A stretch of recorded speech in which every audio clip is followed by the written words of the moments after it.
Hello, everybody. Welcome into a Tuesday edition of the Computer America Show. As always, we have a terrific show planned for you. Hope all of you had a wonderful President's Day yesterday. In the first hour, we're going to do computer and technology news brought to you by Slimware Utilities, the official optimization software of Computer America. And then in the second hour, we're going to turn to ergonomics. We're going to talk about a company that makes products that really are make your life easier. Humanscale is here with us for the second hour. So we'll be talking about their Office IQ and all their different products, monitor arms, chairs, that type of thing. So it should be an interesting hour. So sit back in your ergonomic chair and relax, and we'll be with you momentarily here on Computer America. Your show will go live in 5 seconds. 4, 3, 2, 1.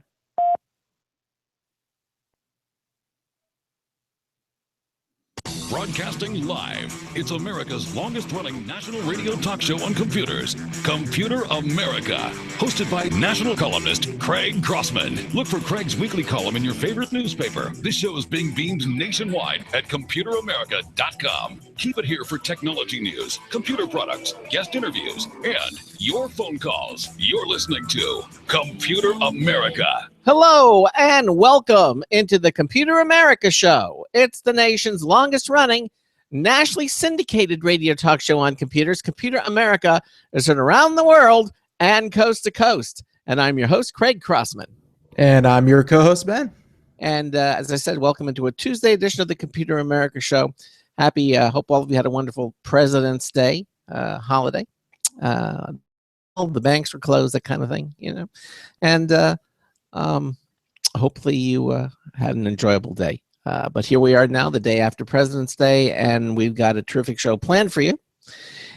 In the first hour, we're going to do computer and technology news. That's brought to you by Slimware Utilities. They are the official optimization software of Computer America. And then in the second hour, we're going to turn to the world and science of ergonomics. All right. We have a company called Humanscale is going to be on the show with us. We're going to have Chris Gibson here. He's the Vice President of Marketing and Product Management for Humanscale. We'll be talking about they have special monitor stands, seating that is extremely unusual looking, and looks comfortable. Some of them look comfortable, some don't, but you know, I'm sure they're all ergonomic. So we're going to talk about the science of ergonomics with him. It should be a very interesting show. And if you're not as comfortable as you would like to be when you're sitting at your desk, there may be some things that that this company might have to offer you that you will find extremely useful. I mean, not only the science of sitting, but the carpal tunnel and all these things that can go wrong with excessive use of computers. And this company has products for most all of those things. So we'll be talking to them then. In the meantime, if you have a comment or question, we'd love to hear from you. If you're listening to us live, Monday through Friday, 3 to 5 p.m. Eastern Time, when we are live, you can give us a call at 347-884-8881. 347-884-8881 will get you on and get you through. If you don't want to go on the air, but you still have a question, just head over to our website, ComputerAmerica.com. In the upper right-hand corner of any page on our website, you'll see it says Submit a Question. It's a link. Click it. It'll take you to a question submission page where you can type in your comment, question, suggestion, whatever. Click the Submit button, and Ben and I will see your comment immediately, and then we'll act accordingly upon it. If it's a question for a guest, we'll ask it on your behalf, that type of thing. The other thing you can do is you can watch the Computer America Show. Although we are a radio broadcast, we also make live video streaming available, so you can see us. It's that simple. Head over to our website, again, ComputerAmerica.com. Any page on the little pull-down little menu bar, it'll say Show Lounge. Just click on that. It'll take you to our live video stream already in progress. You'll join the show up to the point where we are live, and you'll be able to watch a show, and you'll see myself, you'll see Ben, sometimes you'll see our guest. Ben has the technology to display websites, movies, videos, links, that type of thing, so you can actually see what we're talking about as well as listen to what we're speaking about. And it just makes for a more complete interactive experience. So we invite you to join our live video stream, it's there and it's available to you. Of course, the live video stream is available at the Blog Talk Radio Network, on the TuneIn Radio Network, the IRN Radio Network, places like that. However, if you miss the live show, you can go to our website, computeramerica.com, which is the internet home of our radio broadcast, and click on the archives selection on the menu bar, which is on every page, and you can see the additional places that you can download the show. Not only the audio, but you can also download the video. We make it available on Apple's iTunes, again, the Blog Talk Radio Network. SoundCloud carries our audio. Stitcher carries the audio as well. And we also have our own YouTube channel, which displays all of our video archives, and they're there for your listening and viewing pleasure. So again, basically anything you need to know about our program is at computeramerica.com, which is our internet home. Okay, so we invite you to do that. Anything else you want to mention before we start our computer news segment, Ben? Nope, I'm good. Okay, well, let's get things started. Today's computer and technology news is brought to you by Slimware Utilities. They are the official optimization software of Computer America. You can visit them at slimwareutilities.com to clean, speed up, and optimize your Windows system. Slimwareutilities.com. Go to their website, check out all of their products.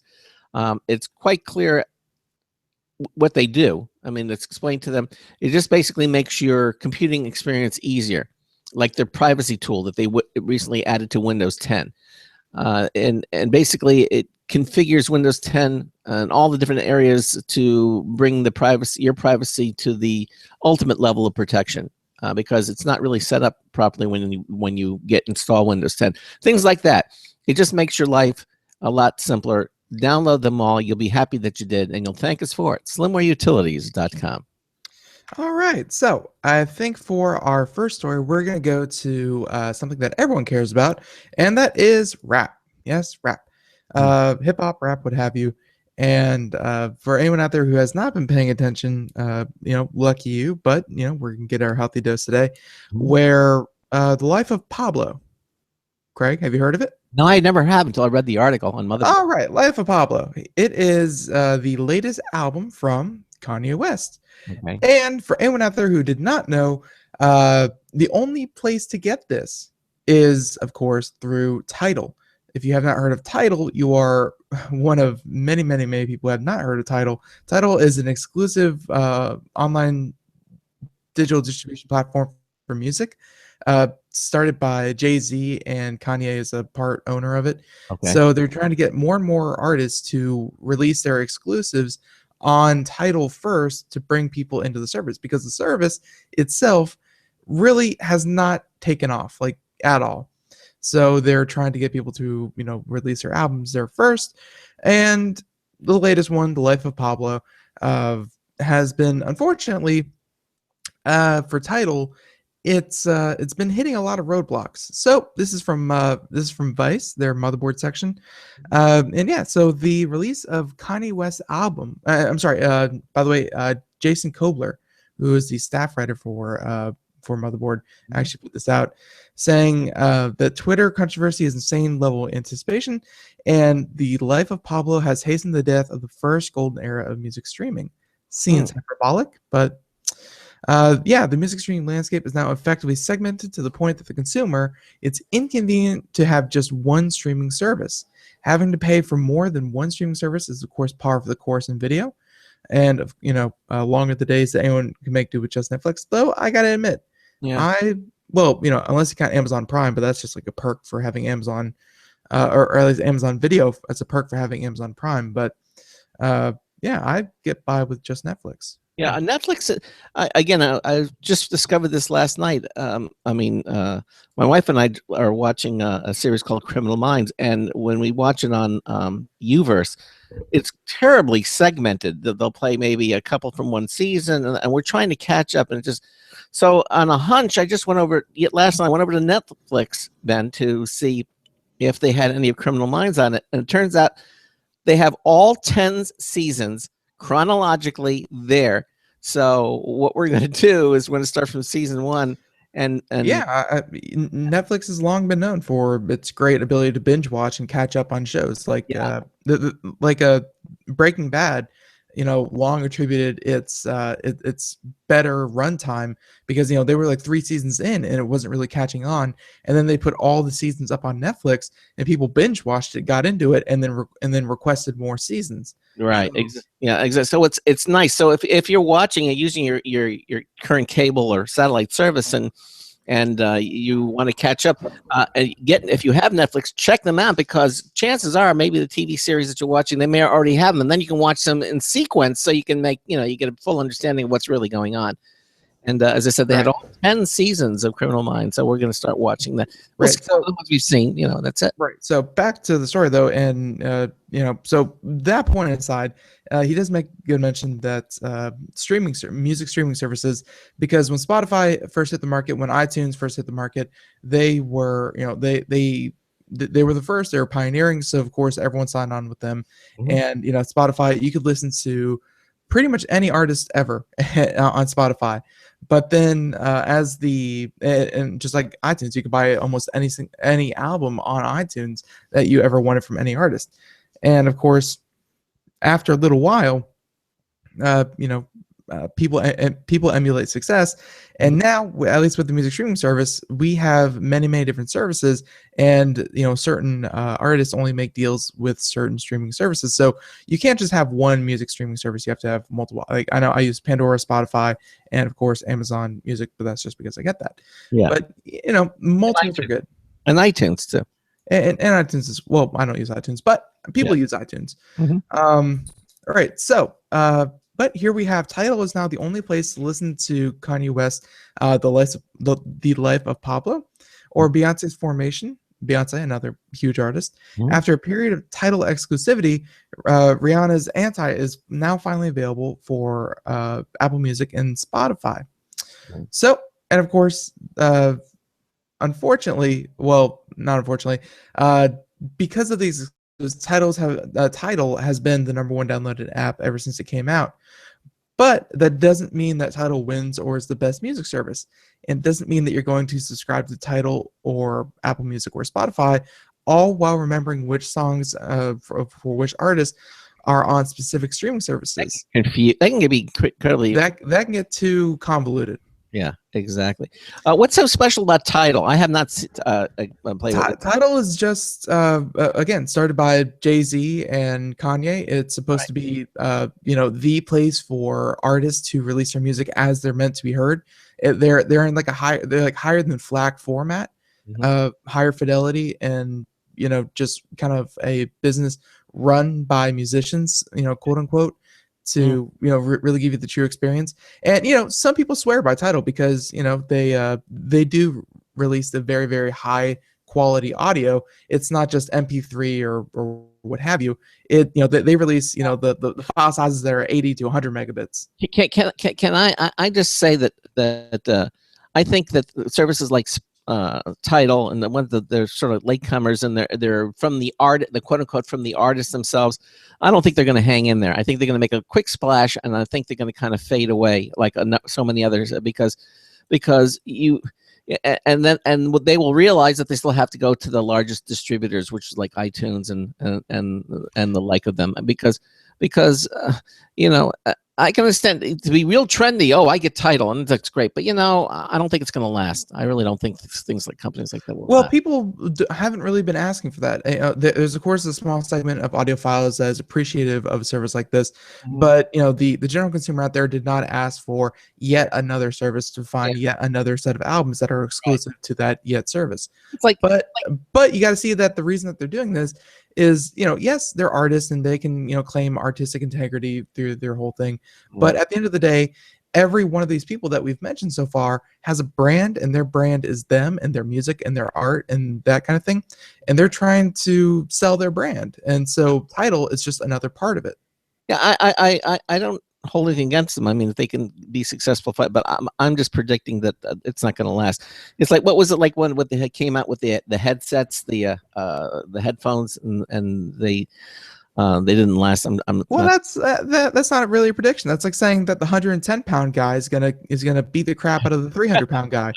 That's not really too fanciful of a prediction, Craig. I don't think there's not enough interest to maintain that. Well, right now everyone's talking about it, so there's some interest as we move on. So, and of course, there's about 1 million subscribers to Tidal, so a million is no small number. And by all accounts, though, of course, it is losing lots and lots of money.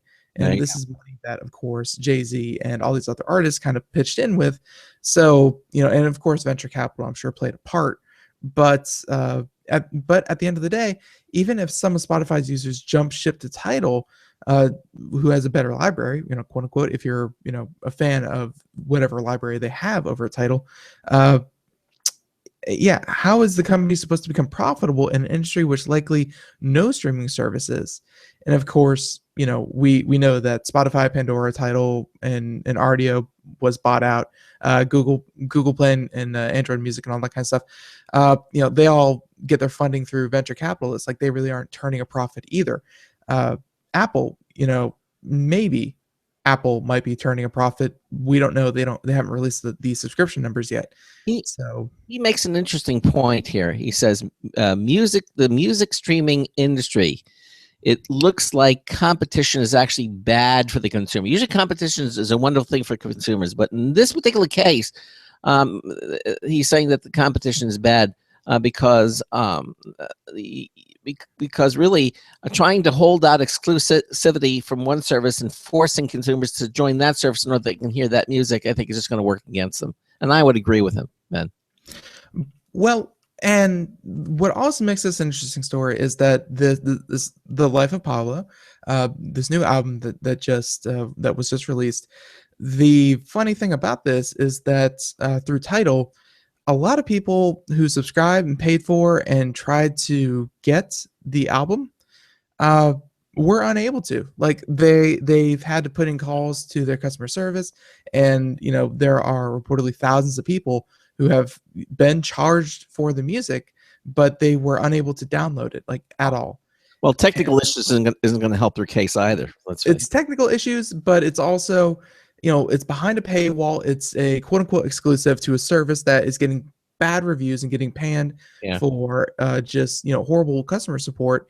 And then also the songs are supposedly going to be re-released with better mastering in about a week. So they weren't even the finished product. Like, people were paying for an unfinished product. And this has led to let's see, I think it said that there's another article that we're not really going to cover, but the Life of Pablo, the one that has been in the center of all this, has been pirated about 500,000 times already.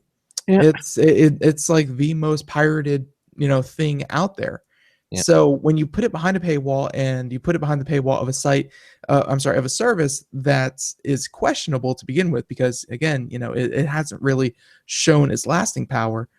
People are probably going to go to not so legal means as a way to avoid potentially losing money on a bad investment, because why? In a day and age where $9 here, $10 here, $8 here, $7 here, $5 there, it starts adding up. You're not just going to be throwing your money around at some point. You're going to be subscribed to 3 services, and you're going to say, I really don't want another service. I just want this, so I'm just going to go get this. And as I said, I don't think it's going to be around very long. That's my feeling. That's my sentiment. I predict it's just. But again, it has huge names behind it. Venture capital money seems to be ever flowing and never ceasing. Tidal may just stick it out. Twitter still really doesn't earn a profit, and that's been around for 7-8 years. What we say doesn't last, for some reason, these celebrities behind it, they can make it last. Yeah. So Tidal, it probably shouldn't last around, but I don't think it's going to go away. But this whole Life of Pablo thing has just been very, very confusing and angering for a lot of people. Okay. All right. Now this story was actually in mainstream news. I saw it. I know we were going to do it yesterday, and we didn't get time to it, but I saw it on what's it, NBC Nightly News or something. But basically, this is from Maxim PC Paul Lilly. He had it first.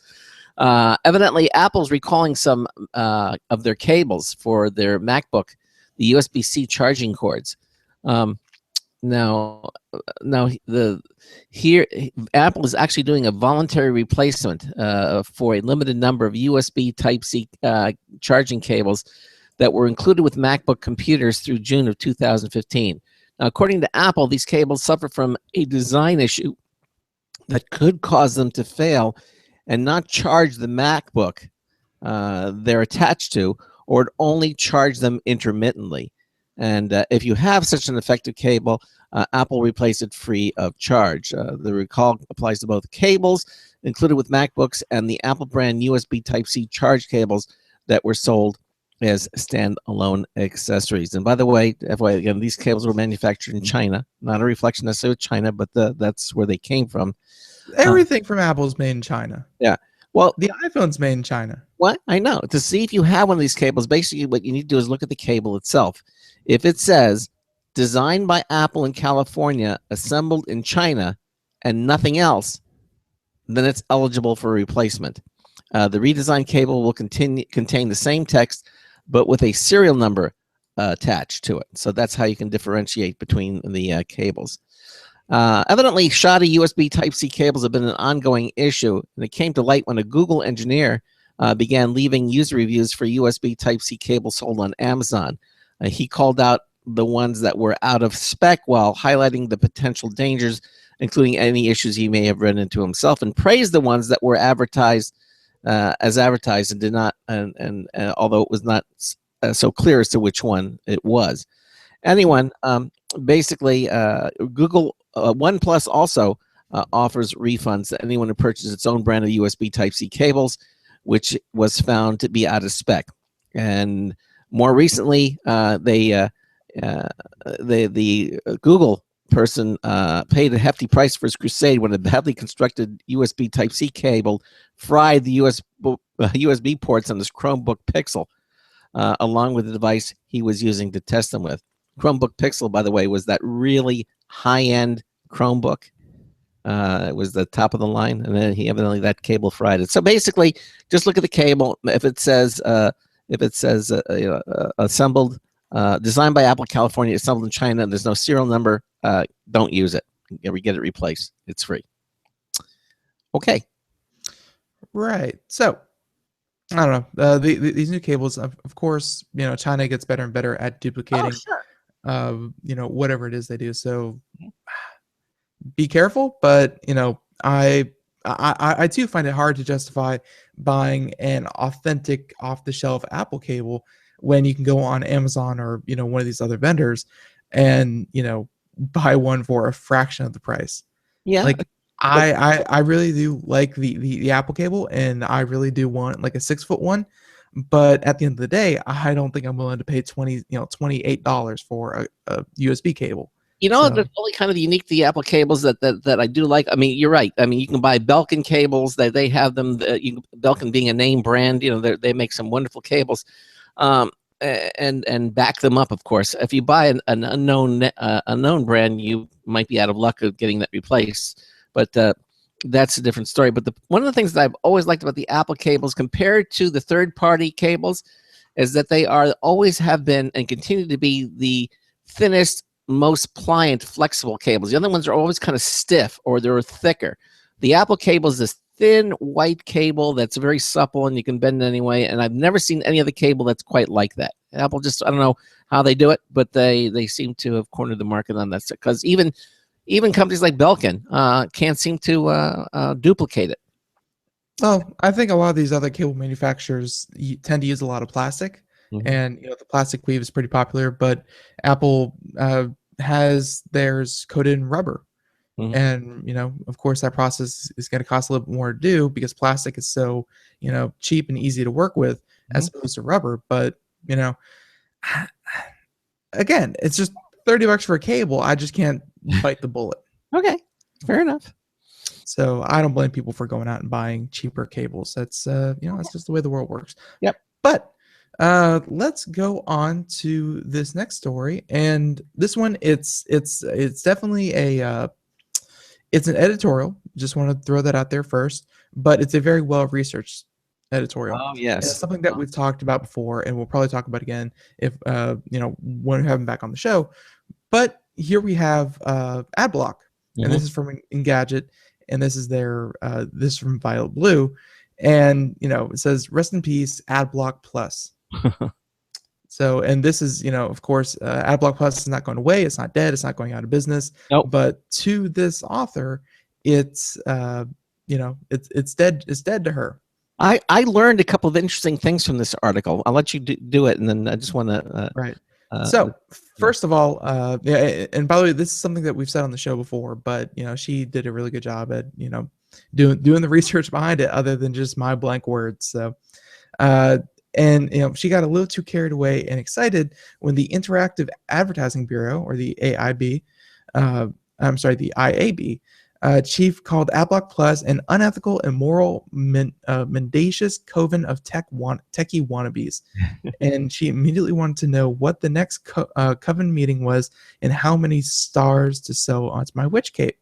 Obviously, witch hunt. And we actually did that article, when it first came out, saying that the International Advertising Bureau was calling out all these ad blocking sites for, hurting their businesses and limiting free speech, essentially. So, the chief's accusations of heresy came after AdBlock Plus was disinvited from the Bureau's leadership summit. And, the IAB's chief further twisted the ceremonial dagger by saying that they weren't invited in the first place. So, after that splendid outburst of public openness, finding and joining the ad blocking coven was her destiny. Because, when it makes headlines, you got to go see what it's all about. Of course, disappointingly, AdBlock Plus didn't respond to IAB's dramatic snub by holding a recruitment open house for its coven. Instead, AdBlock Plus held a summit earlier this week in London to hash out a new treaty with ad publishers, so even more of them will be whitelisted from the get-go. Yeah, now that's the thing, which really I did not know, but AdBlock Plus actually has a whitelist that is defaulted to on, so it will allow those advertisers their ads to appear, and it's actually a little checkbox. If you go to the AdBlock Plus thing and you go to filter preferences, the selection says allow some non-intrusive advertising, and then you can view the list. And you can even read more about it. So what I've done again is I've already unchecked that, so those ads won't come through because it defaults to on if you have AdBlock Plus. Right. So of course, and this is what Craig was just talking about, where they have the acceptable ads policy, and they were and they were allowed through, of course, the AdBlock Plus system. But not all of its 144 million or so users know this. But AdBlock Plus comes preloaded with the filter, as Craig mentioned. And, they make deals behind the scenes with strategic partners to allow these ads to get by. And they are all manually approved by AdBlock Plus and must meet AdBlock Plus's acceptable ads criteria. So large companies pay AdBlock Plus parent company, IO, for this whitelisting, though it's offered free for small and medium-sized websites. Even after it started rolling out in 2011, IO would not name its whitelisted strategic partners. But when information was leaked, the AdBlock confirmed that the to Financial Times that it was giving a pass to more than 300 businesses. It was reported that one digital media company was told that it would cost 30% of its advertising revenue to be whitelisted by IO and AdBlock Plus. Wow. Yeah. So it's pay-for-play deals with Google, Microsoft, Amazon, and multi-billion-dollar native content ad company Taboola were also confirmed. And, I think this is, what makes it kind of shady, is that you can block, the idea is to block ads because ads online, let's face it, have gotten way too intrusive. They're way in your face. They try to trick you. They are many times malicious with viruses and things like that. So it's good to block them. But for AdBlock Plus to kind of hold its users as a form of payment, pay us X amount of money and we'll get you through to these very susceptible people, because they expect that nothing that they're going to see is really an ad. And I think that's what gets a lot of people when you talk about these backroom deals that AdBlock Plus seems to be making. I'm just going on here. And it allows you to actually view the list. And I'm just looking at some of the people that go through here, and I see Amazon is on this list. Discover, the credit card people are on the list. All big names. Yeah, Renego is on the list. Google is on the list. You should go and check the list out here. It's quite an extensive list, and as I said, now that I found this out, according to this news story, I've just unchecked it, so hopefully they won't sneak through. Anyway, we have many more news stories coming up. We have a news test bulletin review from Marty Winston also as well. You're listening to the Computer America Show. We will be right back. Don't go anywhere. Please stay with us. Sometimes disaster strikes. Data can be lost due to many different reasons. Accidental reformatting, power spikes, virus attacks. Zero Assumption Recovery provides a suite of highly effective and thorough data recovery software for Windows operating systems. ZA is suitable for home users and small businesses who need a powerful data recovery solution for Windows and Linux file systems. Go to z-a-recovery.com. Sometimes disaster strikes. Data can be lost due to many different reasons. Accidental reformatting, power spikes, virus attacks. Zero Assumption Recovery provides a suite of highly effective and thorough data recovery software for Windows operating systems. ZA is suitable for home users and small businesses who need a powerful data recovery solution for Windows and Linux file systems. Go to z-a-recovery.com. Hi, this is Craig Crossman, host of the Computer America Show. You have important meetings to schedule. Your company's getting ready for its IPO, and you're in charge of the PTA fundraiser this month. So how do you coordinate everyone to be available at the same time? Are you still using emails, phone calls, even text messages to schedule meetings with a group of people? How's that working out for you? That's so great, huh? It's a fact that every day, millions of people suffer from scheduling headaches.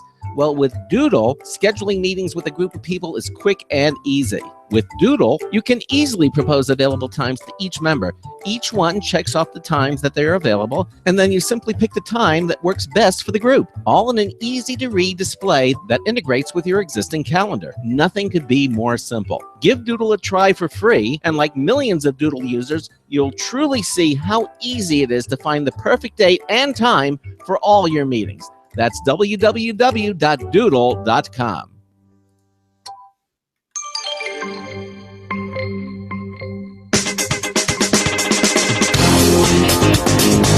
Disgusting. It was like a drive-through for bad dreams. Marty Winston with a news tips bulletin review for Computer America. This time, Alchemate Revo. Add a little alcohol vapor to a fuel cell and you get a voltage. Inside the Alchemate Revo, that's how they get a reading. Now, officially, that's more an indication than a measurement, but it's a reading of blood alcohol content that you get when you blow into a pipette mouthpiece attached to its inlet port. Inside, the sensor module shows you something you haven't seen there before, an expiration date, and the instructions say to replace it after 1,000 uses or 1 year, whichever comes first. The one we got for review expires in 7 months. A pair of AAA cells powers it all. Bottom line, Alchemate Revo is one way that those who choose to check may make a responsible decision, no matter what the numbers say. Marty Winston, News Tips Bulletin for Computer America.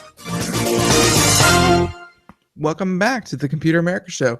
It is 33 minutes past the hour, and we are here doing computer technology news throughout our first hour. And yeah, Slimmer Utilities, of course. That one.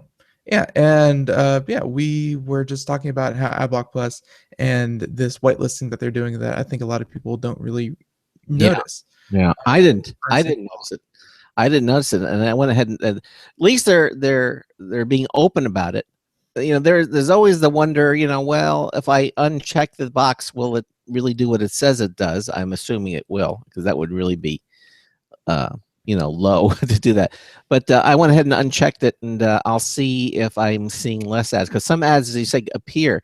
And all the ones now that I think of in retrospect have been from those companies. So now unchecking it, and we'll see if that makes it all those other ads go away. Well, yeah, and of course there are competitors to AdBlock Plus that don't do this, but it's I think, as we said earlier, it's just a little bit shady that AdBlock Plus is holding. It's doing it through its parent company, not even its own company, making these backroom deals, through a company that honestly I doubt no one's even heard of, IO, and kind of holding its users as up as pretty targetable consumers, and of course earning their money that way. And ad block services, they're meant to block most ads, but not all ads. Like the whitelist feature isn't anything new. Whenever I watch streams of video gamers, sometimes they make their money by playing ads during the lulls and during the downtime in their stream. And if you whitelist them, because I use an ad blocker, if you whitelist them, then they get paid by showing the ads. There are situations where whitelisting makes complete sense, and you can just choose which services or websites you would like to support. And not every website is, of course, even worth blocking. So whitelist is a good feature. It's just that they populate your whitelist without your knowledge, I think, is the problem. Right, and whitelist always implies that it's a voluntary, action, and although it might be, at least you need to let the users know that this is turned on as a default. Exactly. And I think then I think that would pretty much solve this, because then it's up to the end user to either turn it on or turn it off. Having it on as a default rather than and putting the onus on the user of AdBlock to turn it off, I think, is a little shady. So, hey, listen, Microsoft got an incredible amount of flack when they did that with their browsers. They had everything. Well, they set them to default. Yeah, exactly. You don't want to do that.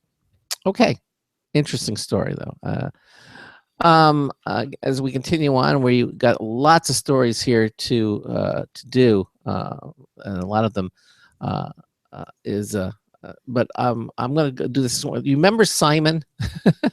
Simon was that little game. It was like looked like a giant circle, and it had like 4 panels. It was in 4 different sections, and it would go beep, and then you'd have to hit beep, and then it'll go beep boop, and you just have to memorize the patterns. And there were some different games, and it was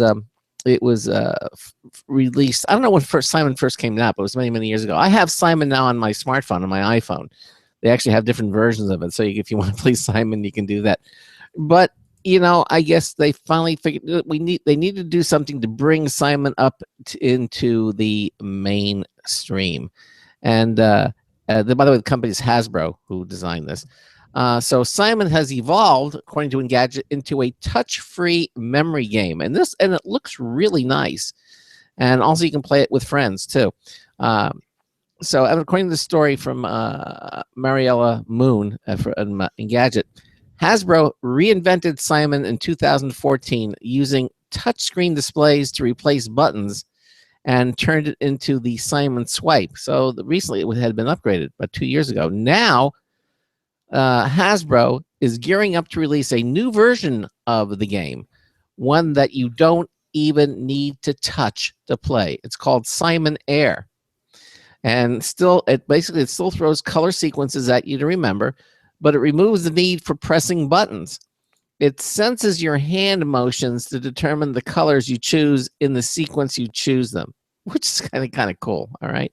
Now, due to the way it works, Hasbro slotted in some sequences where you have to sweep your hand across several different colors. Also, you can team up with friends for especially difficult moves. Simon Air, by the way, isn't available yet, but you can get one for your kid or yourself, of course, sometime this fall for $20. Beside the touch-free game, Hasbro is also releasing a new Monopoly, of course, and a new Bop It, which comes with a task called Selfie It. Now, I'm not familiar with Bop It. I am familiar with Monopoly, but the idea here is the last version of Simon. I actually saw it in the toy store. Basically, the old ones were mechanical push buttons. Now they had little touch displays on it to replace it, which was nice. It kind of brought it up. And now this Air version. So Simon evidently is still alive and well, even though you can download versions of it on your. The version that I have on my my iPhone is not officially from Hasbro. It's another another company. It's a clone. But I don't know if Hasbro actually makes a smartphone version of Simon. You think they would? I doubt it. They're not really in the smartphone or app market. They're more in the hardware of toys. Yep. Anyway, it's available, and touch-free version will be available this fall. So there you go. $20, also very reasonable for something like that. Yep. Yeah, and Simon always a fan favorite, but I guess part of it's good to see these toys, Classic. from long ago, still having some holding power. I know that I still play board games, and Simon was always a crowd pleaser. But let's face it, we have a story in the queue about Elite Dangerous, I think is the name of it, and it's a space simulator where you fly a spaceship shooting other people in spaceships. How does Simon even hold a candle to that? I don't know. Well, it's just a little more simplistic. It's a no-brainer, really. You don't have to get intellectually challenged with it. It's pretty straightforward. All right. So, okay. Well, let's keep Simon in mind. $20, Simon Air. Yeah. As we talk about this next story, this is from Ars Technica. And yes, this is Space Combat is cheaper than ever with Elite Dangerous Arena. It's a standalone combat version of the Galaxy's best space game, now out for the PC. And of course, as we mentioned, do you like spaceships? Do you like blowing other spaceships out of the heavens? And if the answer to these questions is yes, and you still haven't gotten a copy of Elite Dangerous, then good news. Elite Dangerous Arena, just $7.49. Wow. That is all. You could almost get 3 copies of this game for one Simon. Yeah, it's cheaper than Simon. Right. So Elite Dangerous will be familiar to those who've played through the full game as a CQC, which is close quarters combat. You get 4 different ships, 4 different arenas, and 3 different map types, and free-for-all team deathmatch and capture the flag. And best of all, it's fully compatible with the full version of the game. Elite Dangerous Arena is a different kind of multiplayer shooter, offering competitive competitive gamers the chance to jump into thrilling space combat and change the world. And challenge the world, yes. And challenge the world, yes. And players of Arena or close quarter combat in the full game are also eligible to enter a $100,000 championship tournament to be held later this year. Wow. Very, very cool. How many? Let's see. How many copies of Elite Dangerous could you buy with $100,000? Let's round it up to 10. So about 10,000. Yeah, exactly. But yeah, it's nothing against Simon, but Elite Dangerous, it's a very, very popular game. You may have heard us talk about it on our Gamer Tuesday shows, because Elite Dangerous is like the de facto game if you want to show off your VR headset. Right. So this is the game that that they put you right in the cockpit and they have you chase down another fighter, all in virtual reality. And it's very cool, very awesome, but it's also at its core a very good space flight simulator. So if you're into this, check it out. There you go. All right. And also from Ars Technica. Now I have to say, 3D printers. I know when Ralph Bond comes on, we do several stories about 3D printers printing this. 3D printers are slowly becoming more mainstream, but evidently, sure enough, Mattel is getting into they're coming out. Mattel is coming out with their own 3D printer called the Thing Maker. Okay, the Thing Maker, one word, and it's going to sell for about $300. And this 3D printer and companion app will let kids customize their trinkets. So basically, they're getting super creative this year by giving more freedom to the toy experts of the world, and those, of course, are kids. This again from Ars Technica. Valentina Palladino wrote this story. Now it's a $300 3D printer that will let kids make their own toys. The device will work in conjunction with a 3D printing app called ThingMaker Design, which was created in collaboration with the software company. And here's the shameless plug, Ralph, Autodesk. Okay. Now, while 3D printers are getting more affordable for the average person to buy, the software that goes along with them can be confusing and certainly isn't kid-friendly. Now, according to other reports, Mattel wanted to make its Thing Maker as appropriate as possible for kids to use and experiment with. Now, it's available for Android and iOS. The Thing Maker Design app has templates for kids to use to make all kinds of toys, including action figures like statues, dolls, bracelets, and rings. Now, kids will also be able to design toys from scratch once they feel comfortable with the software. So that allows them to expand, after they get used to it, so it won't get boring. All of the toys could be customized with different colors and textures, and the Thing Maker prints out parts of each toy so kids can assemble them on their own. The new Thing Maker is definitely the 2016 iteration of Mattel's original Thing Maker, which debuted in the 1960s and let kids pour liquid plastic into toy molds and then bake them in the oven to create figurines. So, boy, have we come a long way since the 1960s. But there it is. I mean, so Thing Maker has been around a long time. It's just this new Thing Maker 3D printer that now obviously brings this technique into the modern world. I feel sorry for the people who had to pour it in and bake it in the oven the old-fashioned way. Wow, there you go. But evidently it was around. I feel like in some ways Mattel might be cutting their own throat here. I mean, if you give the means of production to the children and you're producing toys for the children, don't you feel like you're kind of competing against yourself? Yeah, because Mattel makes all kinds of products, and I don't think that. In fact, so of course they're selling the printer itself, which is like $300. That's a lot of toys. Now, there will certainly, according to the story, will be endless design kids can make just by using their imaginations in Mattel's current design templates. However, Mattel does mention additional design content and branded options will be coming soon. So they can add it. They can purchase additional add-ons. They could have 3D printing Hot Wheels, 3D printing Barbies, and other things. So they'll actually sell those templates. So they're making even more money. I don't think Mattel has anything to worry with something like this. It'll use it'll use the PLA plastic filament to make its toys, which is a popular material used in most commercial 3D printers. And I think it's fairly safe too. It doesn't use high heat. So basically, it's going to be available. It's not out yet, according to the story, but they think it's available for pre-order today on Amazon and will be widely available by this fall. So there you go. The Thing Maker 3D printer. It even looks cute. You look at the picture of it. It looks very family oriented. It's a nice looking little printer. It has a little. It might have something to do with the family in the picture. Yeah, it has a little handle on the top. You can carry it around. You plug it in, and there you go. Maybe I've just lost my sense of wonderment, but I can't imagine being a kid and whenever you wanted a new toy, you either made one out of a stick or you hopefully went to Toys R Us and you got to see at the unlimited selection of toys seemingly that were in Toys R Us.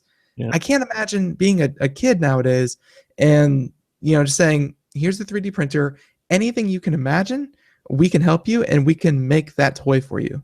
Yeah. That's a different mindset. Yeah. But I can see this continuing on. I mean, because right now they're just the static figures. I'm sure that they'll come out with little motors, so you motorize. You can make motorized versions of these things, and I'm sure that there's there's an open world here to be had with something like this. Very, very creative. I think it's a terrific idea. Very. Okay. All right, Craig, you take the next story. Okay, because you're going to get our next guest, right? All right. All right, so as Ben said, we're doing computer and technology news brought to you by Slimware Utilities, the official optimization software of Computer America. And this next story is from Maximum PC, Kevin Parrish.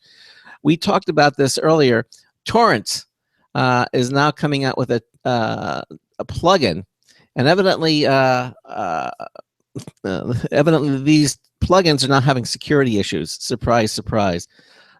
As we reported last week, the Pirate Bay introduced a new service that allowed visitors to stream movie and TV show torrents in a web browser, eliminating the need to install a standalone third-party BitTorrent client. This is made possible by the Torrents Time browser plugin, the maker of which insists that its software doesn't break any laws because it's developed for streaming legal content. Now, the anti-piracy group Breen obviously sees this a lot differently. Legal or not, using Torrents Time to stream content from the likes of the Pirate Bay is a risky business, and not just from a legal standpoint. Last week, the creator of the music streaming app Aris took a close look at the Torrents Time plugin and discovered that it has a number of issues that should persuade potential users not to use it. According to the post, the plugin abuses cross-origin resource sharing, which allows a resource-like web page to request a resource from another domain, such as an image. Typically, web pages will load resources like scripts, images, and CSS style sheets that are served up from a different domain. In the case of the plugin, however, it exposes a CORS-enabled XHR object, allowing an attacker to inject a few lines of code. That's not good. The result, forced piracy. With just a single line, Samson, who was the person who observed all this, said he can force a user to torrent whatever he wants, even if the user had no intention of streaming that particular content. Yeah, hackers can perform this code injection with any content and use any publisher ID in the process. Remember, the Torrents Time plugin isn't just streaming a movie to your browser. It's also sending torrent bits to other users. That means you're pirating illegal content if the hacker forces copyrighted content onto the screen. Okay, so it's not good. And yeah, and of course, when you do stuff like that, you're more susceptible to being picked up by your internet service provider, and they will have full legal grounds to say, hey, we caught you downloading this, and this, and we're going to turn off your service because of this, and this, and cherry on top, you're going to be sued by this, and this content provider. So you don't want to. Yeah, you don't want to find yourself in that position. Basically, you should avoid torrents and anything that Pirate Bay introduces because it's the word pirate's in it. It's illegal. Don't do it. Just don't do it. Right. So I think we have time for one more news story on a different thing. Okay. And Greg, did you get a chance to see the video about the Galaxy S7 and the S7 Edge? No, I did not. I saw the story, but I didn't have time to look at it. But it looks really cool. Yeah. So let's just hit this really quick. Where this is from Engadget, and Mr. Richard Lawler, writes great stuff. But yeah, there's a leaked teaser video that shows off the waterproof Galaxy S7 and the S7 Edge. Now it seems like the Edge is sticking around. Yeah, it's not water resistant. Remember, they're saying it's waterproof. So right. Yeah. So Samsung isn't officially showing off its next flagship phone until the 21st, which is about a week from now. And there's already a video of it available on a company YouTube channel, imploring us to get ready for the next Galaxy. The video shows off what we're guessing are the Galaxy S7 and the Galaxy S7 Edge. And there's not much in the way of details, and the design looks very close to the current S6 lineup. Incremental improvements, as always with smartphones nowadays. But a rainy segment would appear to confirm rumors of waterproofing. It also appears to have a flat back, confirming a Wall Street Journal report that it would ditch the protruding camera hump this time around. Wow. Thank goodness, because that was annoying. So, And separately, a tipster tells Engadget that a rumored March 11th launch date is correct, and that the device will be IP68 waterproof certified, and there will be SIM card, micro SD card slots on the top, keeping those. And Phone Probe also pointed out that the Samsung Indonesia website says that the Galaxy S7 will bring light to the night, which alludes to better low light camera performance. That all lines up with leaked images we've seen before, although we should find out for sure in about a week. But the video is definitely up there. It's up on YouTube, and I'm all for waterproofing technology because I've unfortunately lost good phones to water. But it's weird that we see the technology. We see the hydrophobic substances. We see people who drop phones into fish tanks and use them underwater. But then at the end of the day, none of it really makes it to the consumer market.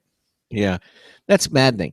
I mean, and not only are the phones damaged by water, they're fairly sensitive to water too. I mean, if you leave your phone out, let's say in the rain or something, it's going to probably destroy the phone. Not probably. Yeah, they will. It will. Okay, they're not even water resistant. And you're right. We've seen the waterphobic products out for quite some time, and years have actually gone by, and we still don't. And it's like they have waterproof cases, folks, for like $70. Yeah, like they're third party manufacturers are able to make cases that will repel water completely. Why can't the person making the phone in the first place design these cases so that they are waterproof to begin with?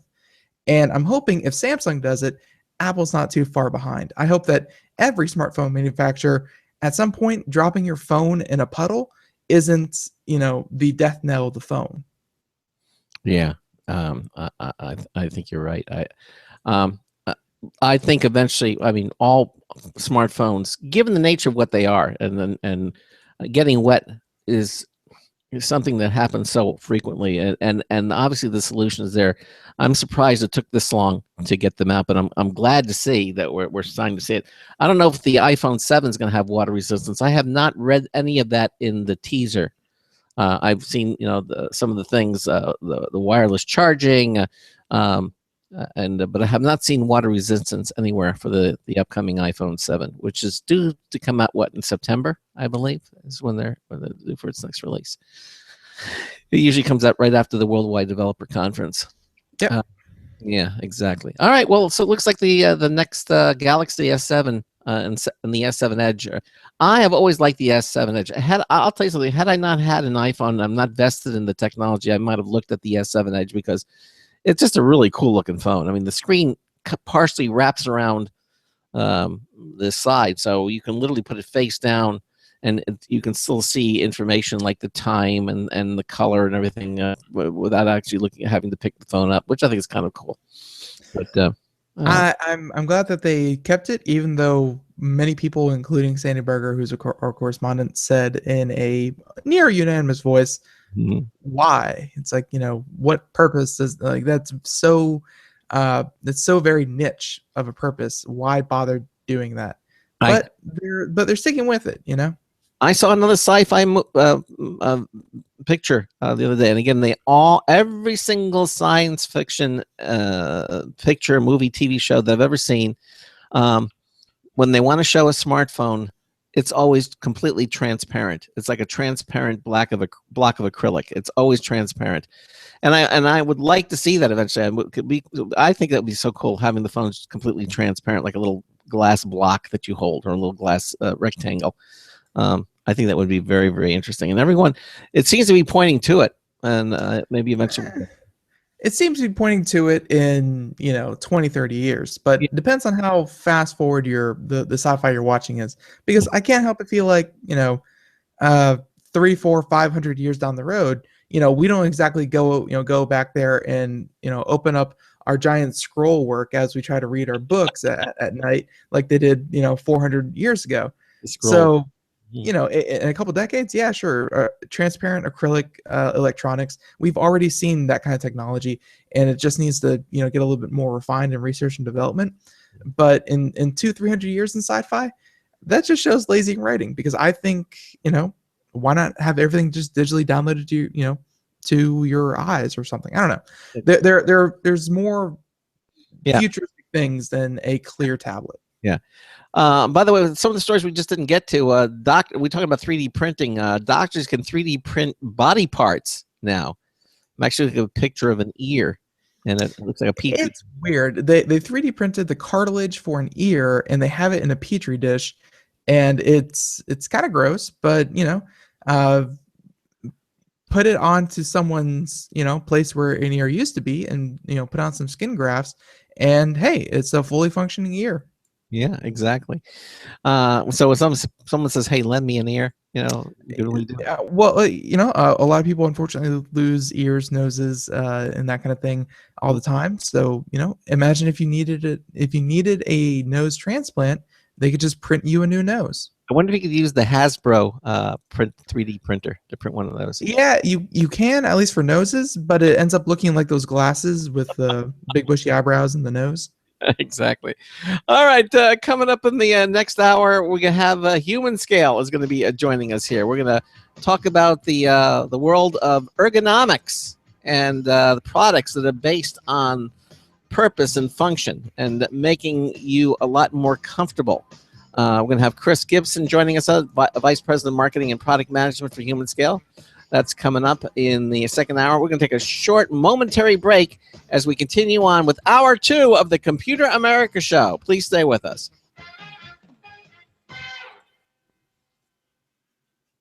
Broadcasting live. It's the only national radio talk show on computers to air every weeknight. Computer America. Hosted by national columnist Craig Crossman. The first hour's behind us, but there's still more of tech news, tech talk, and your phone calls. We're being beamed nationwide at ComputerAmerica.com. You got computer problems? Bring them on. You're listening to Computer America. Computers run the world, and we run computers. Call us or send us an email to live@computeramerica.com. Hello and welcome into hour 2 of the nation's longest running, nationally syndicated radio talk show on computers. This is the Computer America Show, and I'm your host, Craig Crossman. And I'm your co-host, Ben. And if you missed the first hour, we did a lot of computer stories, computer and technology news brought to you by Slimware Utilities, the official optimization software of Computer America. And if you missed any portion of it, you can listen to it again. We archive all of our shows at ComputerAmerica.com. That's the internet home of our radio broadcast. You just click the archive section on the menu bar that appears on virtually every page at ComputerAmerica.com, and then you can listen to the show. You can go to the live audio stream, the live video files, and you can just download them and listen to them, and listen and watch them if you so choose to do so.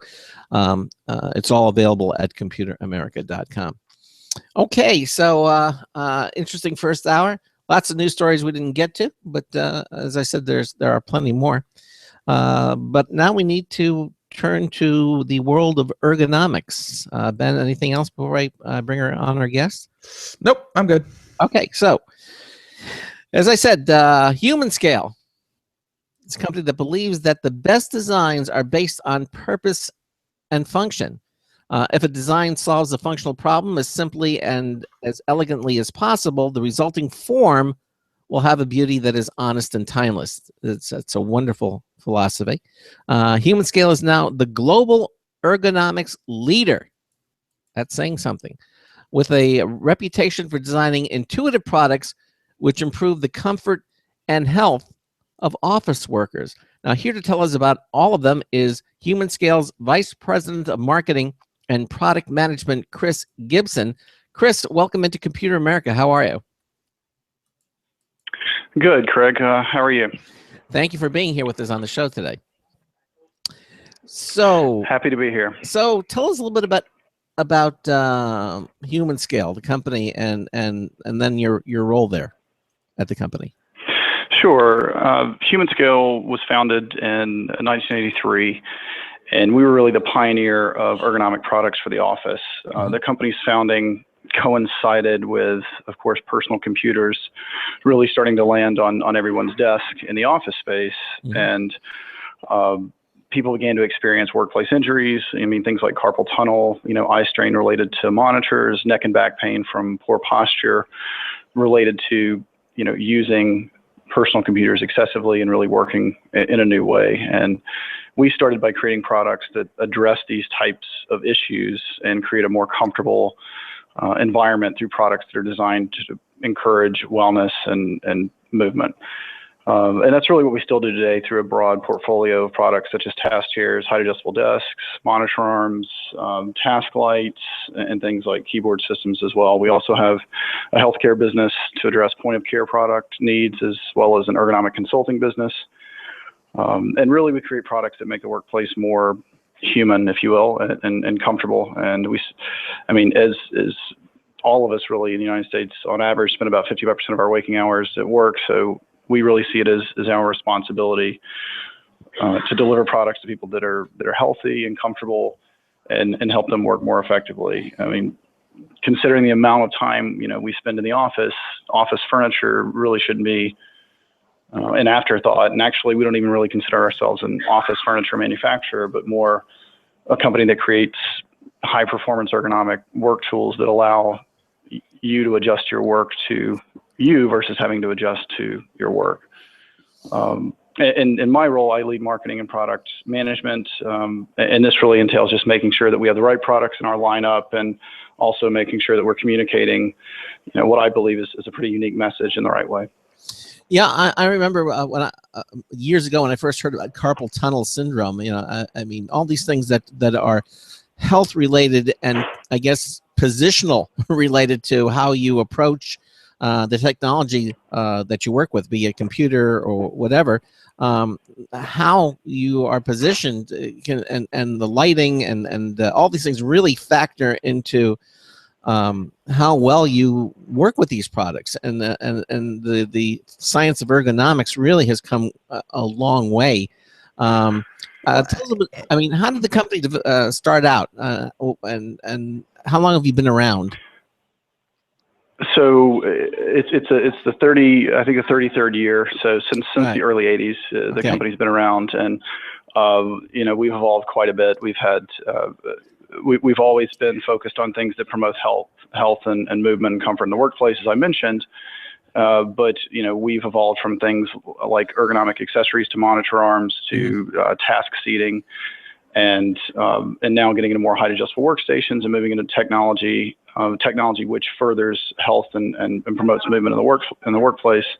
And speaking of what you mentioned about ergonomics and workplace injuries, I think it's common for people to associate ergonomics with a certain type of chair. If I get this type of ergonomic chair, like my problems will be solved. I won't have any more back issues. But really what drives our posture is our vision and our reach. And you can have a great ergonomic chair, but if you're hunched over your desk, pecking at your keyboard all day and never contacting the back, it's really not going to do you a lot of good. So we try to offer things that really comprehensively address a lot of the workplace injuries that are so common today. Would you say that that's the direction your company's been going in the past 5 years? Yeah, I mean the tenets of the brand: simplicity, performance, promoting movement, and the longevity of the products. I mean those things have really not changed in the past 5 years, or really the past 20 to 30 years. Okay. I think what's really new over the last 5 years is we've created more products like height adjustable desks, like injecting or incorporating technology into height adjustable desks that really further promote movement. And historically, our products have always supported technology, monitors, PCs, things like that. But now we're starting to integrate technology into the product. So I think that's been that plus the height adjustable product offering really expanding are the two new things that have happened in the last 5 years that are really pushing us, I think, in a new direction. And let's talk a little bit about the direction. Let's say, where do you see the company going, let's say, in the next 5 years?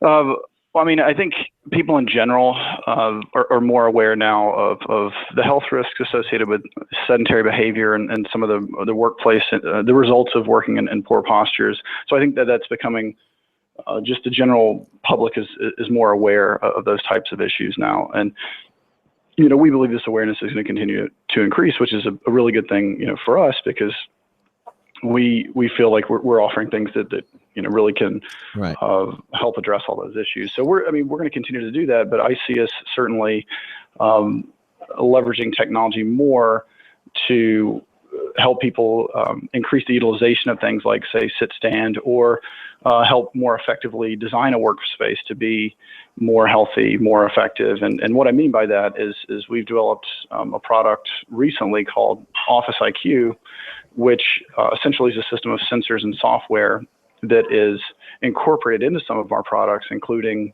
height adjustable workstations, as well as task seating, that can allow people and companies to understand things like how much people are actually utilizing sit stand throughout the day, the incremental calorie burn associated with those types of activity. So not only can it gamify the experience in a way for the user to give them real-time feedback about how much they're using a product and the health benefit associated, but also can give that information back to the company in an aggregated form of anonymously, so the company can see that the investment in healthy products like sit stand workstations, how that's paying off from a health perspective in their employee population, as well as potentially a financial associating with a financial payback. Yeah, and I was just about to ask, from a company perspective, are companies really that interested? Like there could certainly be this attitude of, as long as they get the work done, and they get it done in a timely fashion, what do I care if they're hunching their shoulders? What do I care if they're not standing up every hour for 10 minutes at a time? Do companies really care about how their employees are actually working physically in an office position? They're certainly starting to care more and more. I mean, it's clearly the cost of things like people being absent for as a result of workplace injuries, whether it's carpal tunnel or any kind of back neck pain, clearly has a cost for people being out. And in addition to that, it's things that companies have to purchase to potentially address that from a not only a treatment perspective, but maybe a preventative perspective. Then there's the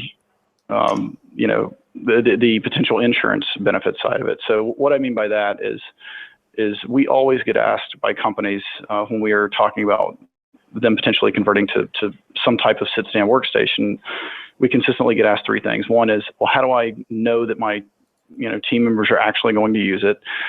Two, how do I know it's going to have any real definitive health benefit? And three, how can I justify the investment if it's 40, 50% more than a standard desk? And what we have done with Office IQ is really set out to answer those questions. And one is the utilization piece, so trying to encourage people to be more healthy as an individual and utilize products that are more healthy more regularly. And two is we worked with, for example, the University of Pittsburgh on some research of the impact of energy expenditure as well as incremental calorie burn from standing versus sitting and alternating postures throughout the day to show the definitive health impact from a incremental calorie burn perspective. And with companies understanding those two aspects, like, okay, these products definitely have the potential to make my employee base more healthy, and these products can potentially motivate my employees to be more healthy, then comes to the financial justification element of it. So that's where I think ultimately it's really interesting to look at, okay, what kind of incentives could maybe an insurance provider put in place for an organization to say, if you're offering your employees this type of healthy product, there could be an incentive associated with that. And we are currently working on a pilot with a health insurance provider out of Washington State called Premera Blue Cross, and they're doing a pilot with Office IQ for this exact reason, to see if they can associate those benefits with some kind of those health benefits with some kind of incentive for companies potentially. So that's something beyond, I guess, the standard knowledge that workplace injuries, repetitive motion injuries, and sedentary behavior, cost companies from an absenteeism or maybe even presenteeism perspective. But that's something that I think all companies are really interested in. Is there something we can do as an investment in our organization that helps us maybe reduce our risk or our premiums from the health insurance perspective? So those are some of the reasons why they certainly care. So, Chris, you have Humanscale has a wide variety of products, and I'm looking, and I like to go over each or most of them. But let me just ask you, what would you consider to be your most recognized product? And I guess from a consumer point of view, and then I think maybe also from the enterprise version as well. Well, I mean, so far in this interview alone, I mean, if I had a nickel, I've heard a lot about the sit stand. I've heard of standing desk. I've heard of sitting desk. I don't know what the heck sit stand is personally. Okay. So I guess I'll answer the sit stand question first, then go back to our most recognized product. But sit stand is just a product that allows you to change postures. So it's not a static desk. It's not a static where you're sitting all the time at your desk, or it's not a desk that's permanently adjusted to a standing posture. It's a product that allows you to alternate postures easily and what should be effortlessly from a sitting posture to a standing posture. So, for example, I'm talking to you guys right now, standing at my desk, looking at my monitors, and at any point, in the next 10 minutes or so, I'll probably transition and move the whole desk down and then continue to work while seated. And it's just that ability to transition postures. And these products can be not only entire desk, but they can also be products that retrofit to a static desk that allows you to really convert a static height desk to an adjustable desk. So now you use a technology called float, I think, to do these, correct? Yes.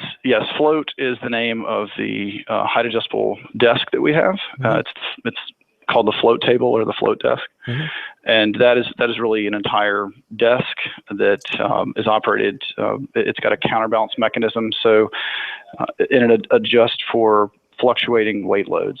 So it's just got a really simple handle on it. It's not electric. It's manual, but it's very, very simple to move up and down. And by allowing fluctuating weight loads, it's as easy to lift as essentially standing up. It's very, very seamless. It doesn't take the 10 to 15 seconds an electric table would to lift, and it's really well. And of fluid. course, with an electric table, there's that much more that can go wrong. Obviously, is this similar to like a lot of the office chairs? There's like a little lever, and you can actually adjust the height of it. There's a hydraulic cylinder in there that goes up and down. Is it similar to that? Is that what you do? It's not the same type of technology. I mean, it's not like a hydraulic cylinder. It's actually it's a counterbalance mechanism that has a constant force applied to it. Okay. So it allows you to set it to, if you have not a really heavy weight load on your desk and you only have maybe 20, 30 pounds of stuff on your desk, it adjusts that tension to a certain degree. So it's very easy for you to move it up and down. But at the same token, if you had 120 pounds of stuff on your desk, you could adjust it, and then it would be just as easy to raise and lower as it is if you have 20 pounds on the desk. And I'm looking at a picture of it on your website it says the float and everything. And I can see that there's a little lever on the right near corner of the desk. It's like a little lever. And I assume you hold that down, and then you can just lift up or push down on the desk. And evidently the series of the way it works is that it moves very smoothly, and you can just put it right to the height that you want. Then you just let go of the lever, and you're at the point. Yeah, exactly. That's exactly what it does. And the reason that we went with this technology versus the standard electric technology that most everyone else has is what we found is that even though an electric table takes 10 to 15 seconds to go up or down, which is not a very long time, but it was just inconvenient enough that people didn't use it that much. Because when you want to transition postures, you want to do it immediately really without thinking, and that amount of time that it takes to transition, and then some people certainly still use them, but the utilization, what we found on this type of mechanism, is much higher than on an electric. And look, if you're going to buy a desk that has the ability to move up and down, you certainly want to use it as much as possible. I mean, that's the whole point. So that's why we went with this mechanism. Yeah, if you're watching the live video, Ben is actually showing a video of the desk, the float in action, and see how adjustable it is. Chris, how much of what you guys do there at Ergonomics is figuring out what is just annoying enough that people will or will not use? Because I can see that question coming up continuously with these lines of products. How do we determine what's just well, I think it was just inconvenient enough that people don't use it. But I mean, for us, what we try to do is solve problems as simply as possible, while still having a product that's highly functional and addresses the makes the product still healthy. So what we try to do is really strip out all the unnecessary complexity and make a product as intuitive and easy to use as possible. And that's kind of our guiding compass. And then, we observe a lot of workers.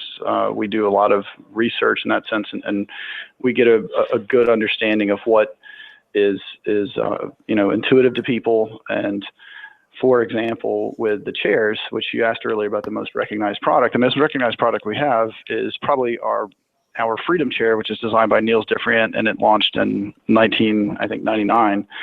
And it's really a classic, and it's one of the best-selling task chairs of all time. And why it's so unique is that when Niels was designing it, he realized that every task chair on the market had this, and probably the ones that you have there have a battery of knobs and levers underneath them, the vast majority of which that no one knows how to use. I mean, everyone knows how to use the height adjustment, but as far as the recline or the tension or whatever other knobs are underneath there, no one really knew what they meant. So you would show up to work, you would have a chair, you would sit down, and if it was in the unlocked position, you'd fall back, and if it was in the locked position, you'd sit up, straight and eventually hunch over, and that's where you would stay, because it was too complicated to figure out how it worked. And so what we did is really stripped out all that complexity and just created a chair that uses a counterbalance that uses the individual's weight, the person sitting in the chair's weight, to really balance and create that tension. So the only knob you see underneath the Freedom chair, or really any of our task chairs, is the height adjustment, and everything else is automatic. That's nice. Yeah. So regardless of size or shape, you can sit in like I have the Freedom chair. I can sit in this. I can freely recline all the way as far as I would like, and I can freely sit up and engaged, and it's going to support me all along the way. It's never going to feel like it's falling away. It's never going to feel like it's locked up tight, because it's using my weight to create that tension. And it's a brilliant, patented mechanism, and something that Niels Different created.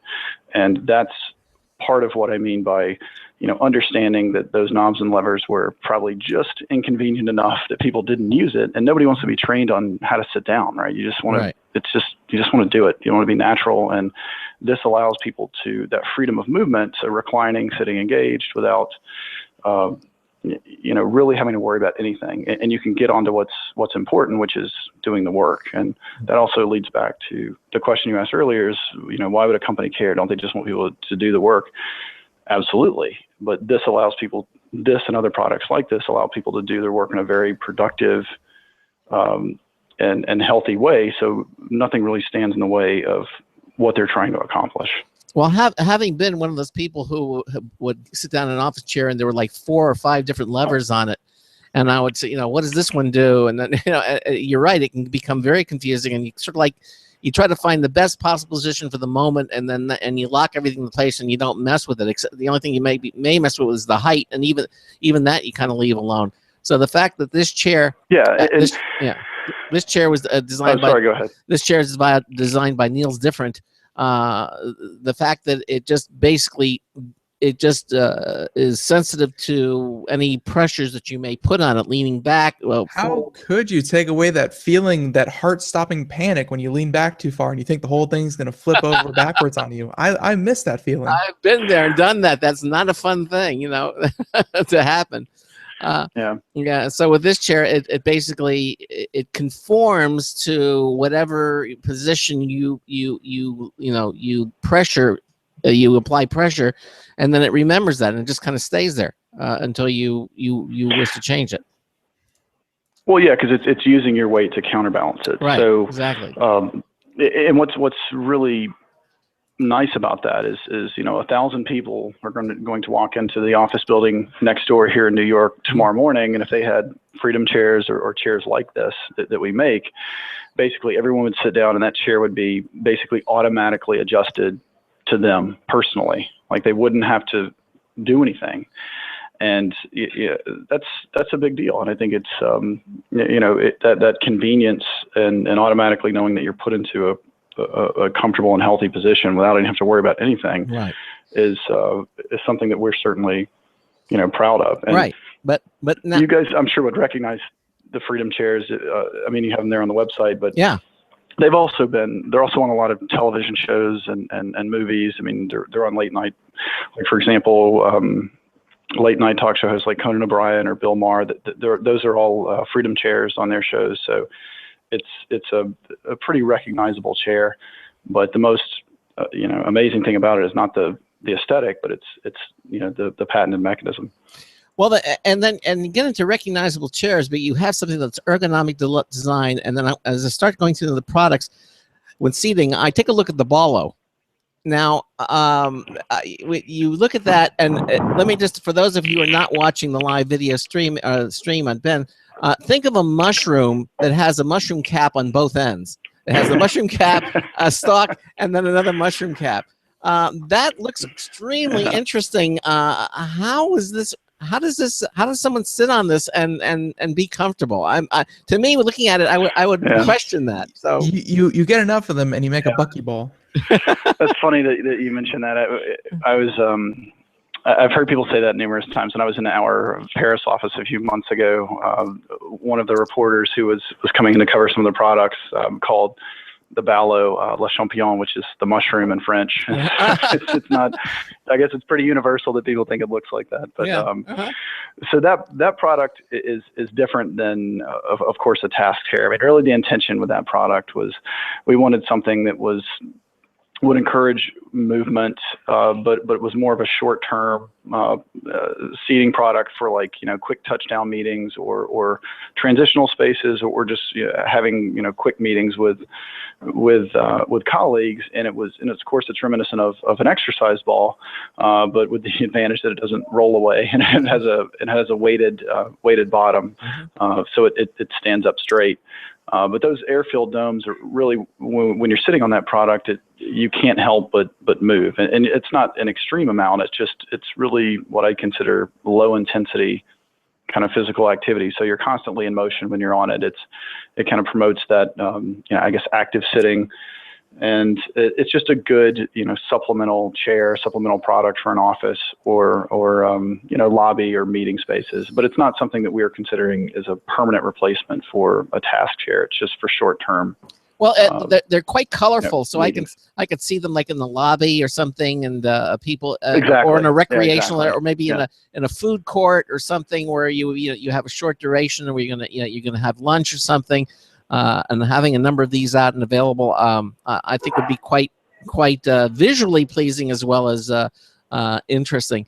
And as you say, it's not designed. Yeah, that's exactly what it's for. Yeah. We have a lot of companies, especially startups or tech companies, that love that product. They put it in, lobbies and meeting rooms, and it's just a fun, different product in the lineup, and was something that actually was designed by Don Chadwick, who also was the co-designer of the Aeron chair, which is another famous task chair on the market. Exactly. Again, at $329, it's I think reasonable for what it is and what it does. And as I say, you have a whole line of chairs. But I want to get into talk about some of the additional products that you make, because we're going to get into lighting and why that's important, obviously. And but since we're sort of on the chairs, let's kind of round this up.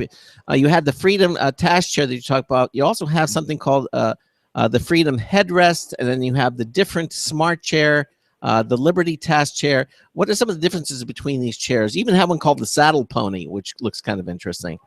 Tell us a bit about that. all of the task chairs that we have really follow the same philosophy, which is they allow people to freely move in the chair, to freely recline or sit engaged, and there's no knobs or levers underneath the chair. So all the chairs have the same general philosophy of allowing that freedom of movement while sitting. The difference with things like the Liberty chair and the Smart chair are those products have mesh backs. Okay. Versus Freedom, which has a solid back. And what we've done with those mesh backs was actually something really interesting that's also, which is also patented, and that is most mesh chairs, task chairs, when they started coming out, was just basically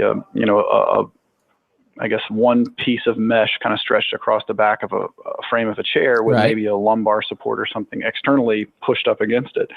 And what we wanted to do, again, in kind of a quest of simplicity, was get rid of that, external lumbar support, which a lot of people would lose anyway, or nobody knows where to, where that should go. So they would put it in the wrong position.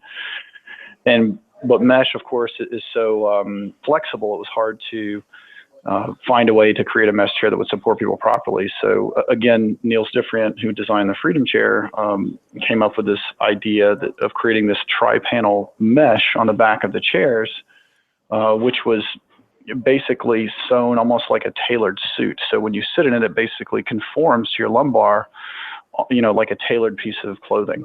And the mesh was a non-stretch mesh, so it's a little more rigid than typical meshes in chairs, but it's in 3 different pieces, just like I said, like a suit. And so that allows the chair to really conform to the lumbar, regardless of the size of the user. I understand. Chris, and it worked really well. Yeah. All right. Listen, we're up against the break, and we're going to continue on. We're talking to Chris Gibson. He is the Vice President of Marketing and Product Management for Humanscale. We'll be right back with him. Stay with us as we continue on with Computer America. Hi, this is Craig Crossman, host of the Computer America Show. You have important meetings to schedule. Your company's getting ready for its IPO, and you're in charge of the PTA fundraiser this month. So how do you coordinate everyone to be available at the same time? Are you still using emails, phone calls, even text messages to schedule meetings with a group of people? How's that working out for you? That's so great, huh? It's a fact that every day, millions of people suffer from scheduling headaches. Well, with Doodle, scheduling meetings with a group of people is quick and easy. With Doodle, you can easily propose available times to each member.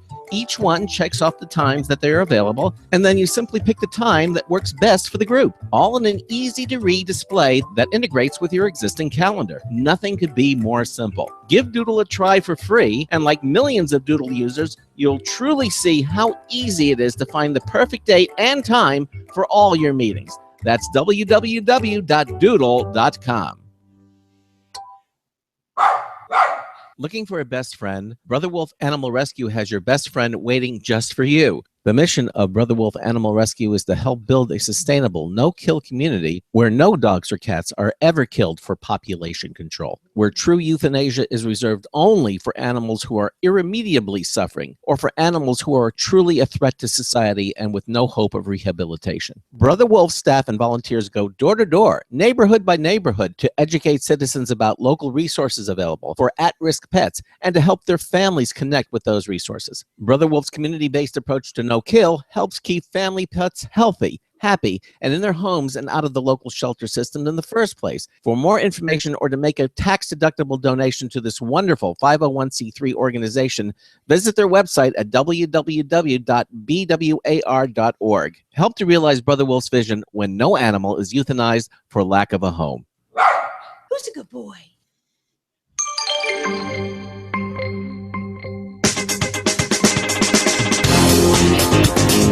The wedding? No, they were rehearsing the honeymoon.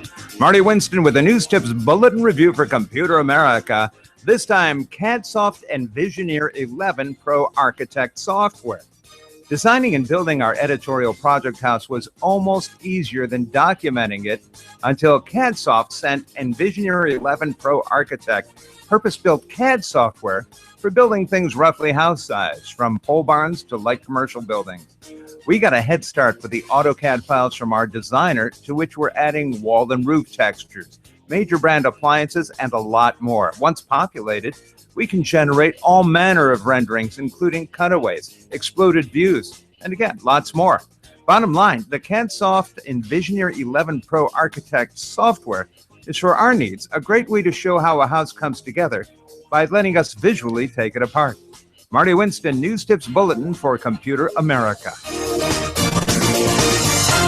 Welcome back to the Computer America Show. Yeah. Yeah, it's 33 minutes past the hour, and we are here in our second hour talking to Mr. Chris Gibson. He is the Vice President of Marketing and Product Management for Humanscale. And we're talking right now about their chairs, and it may not chairs at first blush, may not seem like the most important thing to talk about, but I get the feeling because I've sat in some ergonomic chairs before, and it really seems like to a lot of people, they'll say a chair is just a chair. You use it for a little bit and then you're done. But seeing some of these and like honestly, just watching the videos that you have up on the website, these people look more comfortable in their office chair than I do in a recliner. It's jealousy making. I mean, so it's very, very cool line of products that you have here. And yeah, we were just finishing up the chairs, right? Yes. So anything else you want to mention about the chairs before? Because we have a number of other products. I want to get into lighting, and I want to get to the keyboard systems, the monitor arms, and we'll just barely have time. Anything else you want to mention before we move on, Chris? Just that I hear that same thing quite a bit as far as, people initially think, well, a chair is just a chair. And then you think about the amount of time that we actually spend in them working every day. And I really felt the same way before I came to Humanscale when I worked for General Electric for many years. And, once I came to Humanscale, it certainly opened my eyes, and I'll never be able to go back. I'll always need a standing desk. I'll always need, a chair like this. So it makes a huge difference. All right. So let's go into another, I guess the category would be, monitor arms, or would there be, because you have a number of them. You have like the quick stand light, and then you have the quick stand. Does that come under the monitor arm category? So those the quick stand and quick stand light are products that are height adjustable products. So again, what we refer to as the sit to stand category. And what those allow you to do is take, if you have an existing desk that's just a normal height static desk, you can actually attach these products to the desk, and it allows you to adjust adjust the height while working without purchasing an entirely new desk. Right. And of course, the monitors are connected to them, so they can serve a monitor arm purpose to an extent, but that's really the intention, is to allow people that sit to stand flexibility. Right, and again, if you're watching the pictures on the live video streaming, or if you're at the website, you can see some of these. Now, the quick stand and the quick stand light basically integrate the monitor and the keyboard. There's like a little table for the keyboard. So, and then as you raise the monitor or lower the monitor, the keyboard, I guess, kind of goes along with that display. Of course, you can separate the height between the keyboard and the monitor, because there seems to be an adjustment there as well. But again, you can attach it to virtually any desk. It looks like some sort of a clamp, a twist clamp that holds it to the desk, and then positions. Yes, it can be a clamp or a grommet. So okay. It's can be applied either way. Okay. And then you get getting to monitor arms. You have a number of those available, starting with the M2 and the M8. It looks like, and then you have the M8 Crossfit. Talk a little bit about monitor arms, because it looks like you have some ones that will hold more than one monitor, like the Flex and the Paraflex. But the basic monitor itself, yeah. Yes, we have monitors that will hold, up to monitor arms that will hold up to 10 monitors. So we have a variety of options there that are used, with different clients. But I mean, the real basis of using a monitor arm goes back to what I said near the beginning, which is your vision and your reach drive your posture. So if you have a monitor that's on a basic stand sitting at the back of your desk, and then your keyboard is sitting on top of your desk, you're likely going to end up hunching over, straining to see the monitor, and typing at your keyboard on top of your desk, and that eventually leads to a lot of potential issues from eye strain to neck to back to potentially carpal tunnel as well. So what a monitor arm does is allow you to elevate the monitor off the desk and just easily bring that work to you. So you can sit in a neutral, slightly reclined posture in your chair. And then the keyboard systems below the desk, that allows you to key it with your arms and your wrist at a negative tilt, so you can, prevent a lot of the flexion or tension caused by keying with a keyboard on top of the desk. So monitor arms just allow you. It's just part of the complete story. It's not right. These things don't really live in isolation like with the chair, the monitor arms. It's really a complete kind of ergonomic story of being able to work really with a better posture and not strain things like your back and neck and vision. Tell me the little difference between the M2 and the M8, because they look very similar, but there are some differences. The M8 looks shinier. So larger monitors can be handled by more monitors can be handled by the M8, and the M2 is really the lightest duty monitor arm that we have, and it just really depends on what equipment someone has. And then you can add things like the crossbar to the M8. So in other words, you can which will hold multiple monitors or that type of thing. Yes. So yes, exactly. So it makes for the difference, and then you can choose either a grommet or a clamp for those. That's all part of as you design the monitor arm for whatever your need is. Yes. Okay, so that's basically, and again, you can tilt, you can angle. Again, all these monitor arms are for flat screens. Not the CRTs are pretty much gone. So I hope so. Yeah. I would thought for this. It's like, I got this K Pro, and I'm not seeing anything in the lineup that serves my needs. Yeah. Yeah, exactly. So let's get back to some of the other products now. Let's talk a little bit about lighting. You have different lighting, ergonomic lighting systems here. Tell us a little bit about these. You have the Element, the 790, the Vision, the Disc, the Horizon. Tell us about these. Yeah, sure. So we get into the task lighting business probably about 10 years ago, and it was a response to, if our, keeping with our mission and direction of trying to create a more healthy, comfortable workspace, and task lighting became something that we were interested in because, dual source lighting can not only be something that's better for the individual with reading, paper-based documents on your desk, but it also can be much more energy efficient. So a lot of office buildings and, with our clients sometimes don't have the most efficient and or healthy lighting design, and task lighting was something that we could do that really helped complete that story of a healthy workstation. And we've been really successful with it. It's been something that and has also transitioned well into residential environments. So for example, the Horizon light, which is one of our task lights that's actually in the MoMA permanent collection. It's also featured on a lot of television shows and movies, including Billions, which is on Showtime right now. All the Horizon lights are on all of their desks.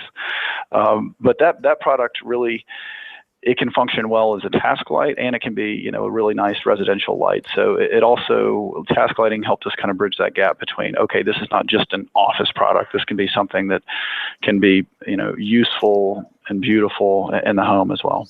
Yeah, MoMA being the Museum of Modern Art in New York, again, it was accepted into the permanent collection in 2011, which is really saying something. And it's a nice looking light for a desk. And you just mentioned the new TV series Billions are using that in there as well. Talk a little bit about the position. How do I know? Do I want the Horizon, or if I want the Elements? It's the Disc. I mean, is that really important to the size of the lamp itself? I mean, the head of the lamp, or does that factor into? Well, I guess it's less about the size of the head of the lamp, and it's more about the light output.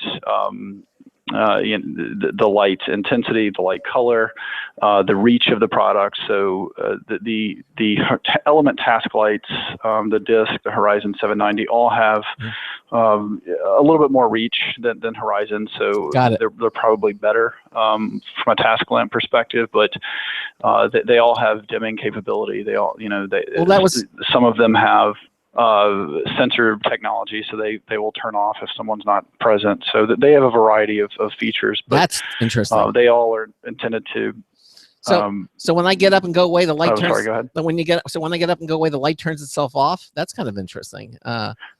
Yes, for certain one, not the 790, but the others it does. Well, let me ask you this. Now we're talking about the shape of the lamp, but what about the light itself? I mean, are we now getting away from compact fluorescent bulbs and everything, and are we getting into LEDs? I've always maintained that LEDs really is the light source of the future because of all the wonderful things that LED lighting brings to the. Are you using LED lightings in these lamps?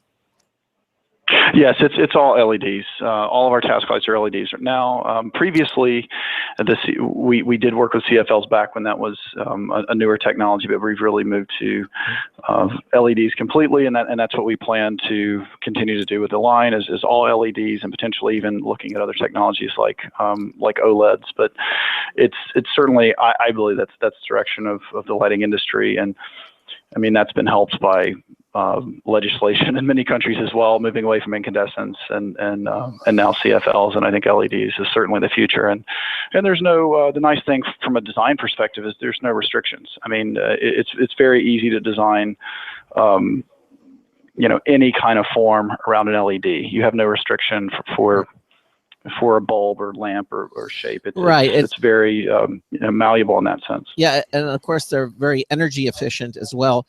I'm kind of curious. You mentioned dimmable because LEDs originally weren't dimmable. Of course, now that they are, that's an important factor. What about things like Kelvin, though? The color of the light.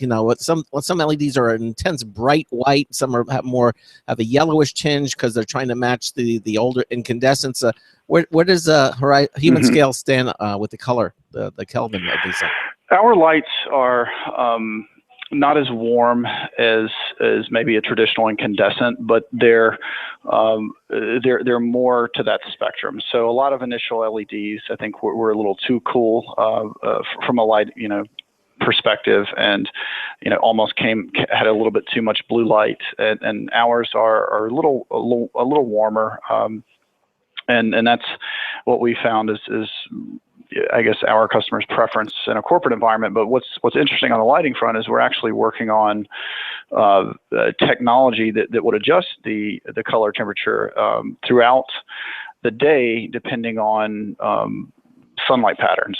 So, for example, we've been in offices over the last 100 years where we're sitting under incandescent lights that really don't change color temperature, and they certainly have they don't represent the natural light, and we're exploring LED lighting that would transition throughout the course of the day, giving you more maybe blue light in the morning, and then less in a warmer light in the evening, which would mimic kind of your circadian rhythm. So I think that's a really interesting area to explore with lighting, and it's something that we're certainly looking at as well. Now, if you were in Alaska in the winter, you probably wouldn't want to use that technology, and you would probably set it to the Bahamas in the summer or something. So you could certainly override it, but I think it's a really interesting thing to evaluate to give people a sense of more natural light. Yeah, color temperature is certainly come under fire. Most recently, LEDs with the blue LED light. They were saying that LEDs, like the screens of smartphones, which is using LED lighting, the blue light, if you use it at nighttime, it's going to interfere with your melatonin production, and and you really should do things. So this is all stuff that's come under fire, and it's nice to hear that Humanscale is certainly addressing these issues. Yeah, well, it's certainly something that we're looking into from a task lighting perspective, because we believe it would be advantageous for people to have that option for their lights to mimic natural daylight patterns. Sure, exactly. I love the fact that things like that you're building in more and more technology. So when you get up from your desk, the light after a certain turns itself off. I mean, that's really nice. Now, there are other ergonomic tools that we're running out of time here, but you have things like footrests, that type of thing, because I know the position of your feet sometimes is important too. Tell us some of the other products that you have, like the footrest, for example. Well, those are really ergonomic accessories that allow you to just complete the workstation and further that concept of movement and activity while you're in the office space. I mean, we're really trying to prevent just sedentary behavior throughout the entire day. Sure. So things like the footrest and other ergonomic accessories, just like the chairs and the monitor arms and the height adjustable workstations, allows us to continue that theme to make sure people are consistently active, even if they are sitting down in front of a computer at the desk. And also cable management, very important. If anybody who knows about the rat's nest of cables underneath a computer desk will attest to, and I know how that can go. You even have cable management systems, which basically takes the cables off the floor and out of the way, which is nice.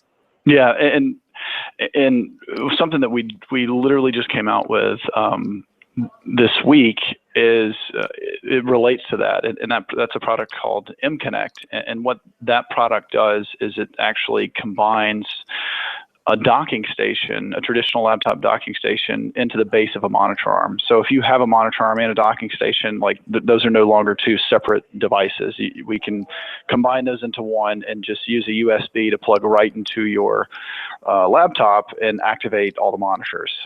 So that's something when we talk about reducing clutter or really cleaning up the workspace and managing all those cables effectively. That new product, M-Connect, I think is going to be great for a lot of people, particularly in probably the tech or the IT community. Right, I'm looking at the M-Connect now. It looks like it uses a USB 3.0 dual video docking station. That basically looks like it sits basically on the desk. Beneath the monitor, and the monitor sits on top of it. Yeah, it essentially becomes the base of the monitor arm.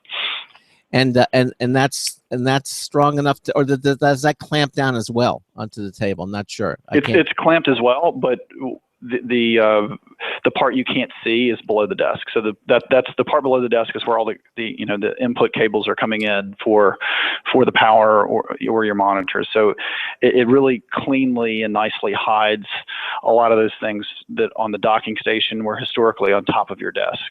And all it puts on the top of the desk is the ability to plug in USBs, the video port, and then audio. And so it's just a very clean, elegant solution that helps not only declutter the desk, but promotes the use of monitor arms, which we clearly believe in. See, I'm looking at a picture of it now that the different pictures here, and as you say, it clamps on so it won't slide backwards and fall off the desktop. This is what it looks like.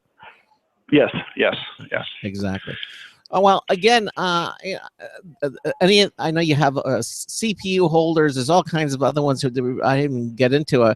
Anything else you want to let our listeners know about Humanscale and where and the products and where they can see these and try them out for themselves? And I'm wondering even if you can you can claim hey, if it's for my health, you could write it off as a medical expense. Well, I don't know about the writing off piece, but I certainly know that many of our clients request our products through their HR, their health and wellness, and if someone has back issues or whatever, and they request a sit-stand product. That's a very common way to get access to it. And as far as the general consumers, I mean, we work with a lot of retailers in the U.S. and abroad. I mean, retailers like Room and Board or Relax the Back or yes, Barn, the Human Relax Solution. the Back. Yeah, very familiar with Relax the Back. Yeah, very familiar with Relax the Back. John Lewis in the UK. So we have quite a bit of retail partners, but and you can also find more information on our website, which is humanscale.com. And of course, and if you're listening to the show, if you can't remember, just go to computeramerica.com. Right there on our homepage, we have a link to the Humanscale website. You just click on it, and it'll take you right to the website itself for more information. If they want people want to purchase it, do they get it directly from you, or do they go? Do you list the different retail places where they can actually buy these products? Yeah, both options are on the site. I mean, if someone would prefer to purchase it directly from us, they certainly can. But there's also a list of the retail partners by zip code or location on the site as well. So right.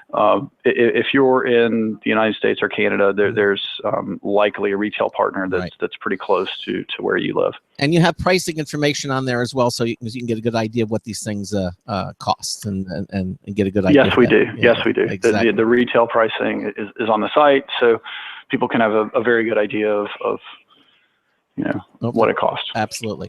Well, listen, Chris, I want to thank you for being here on the show today and letting our listeners know about the products that come from Humanscale.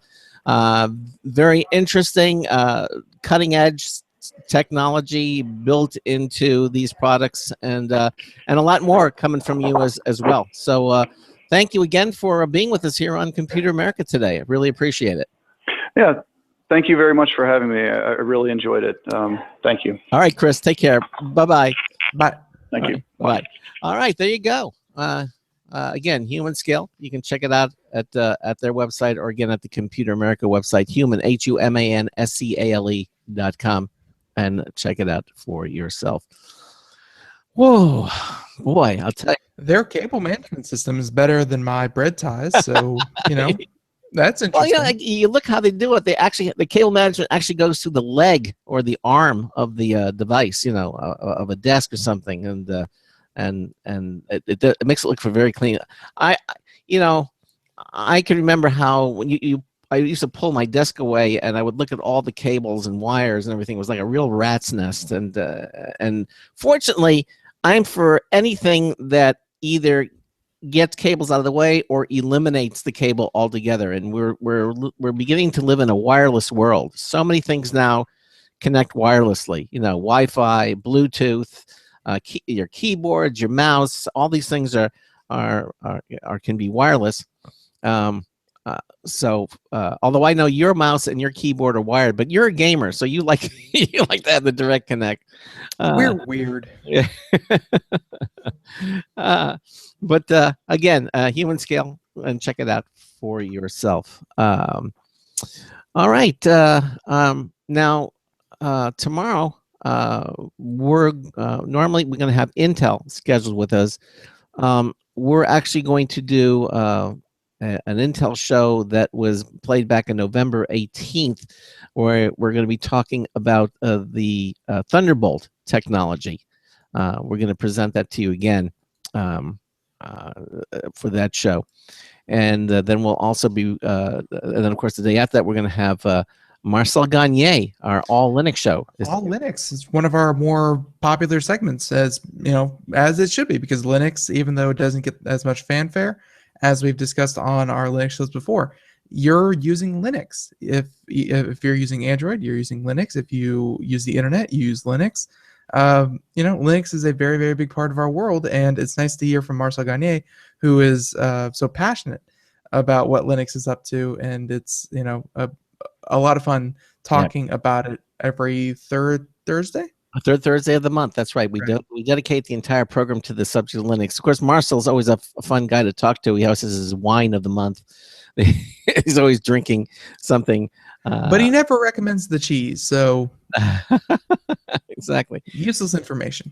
And one of the things that's coming up this week, too, and again, you can see all of our scheduling and everything at computeramerica.com. You just go to our homepage there, and you go to our pull-down menu. It says press releases, news, and info. We have our guest calendar, and you can see a lineup of the programs of the guests that are going to come not only this week, but in the weeks to follow.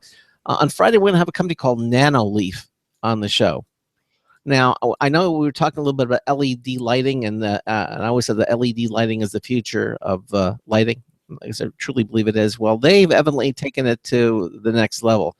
They've got light bulbs that are, I guess, hexagonal in shape.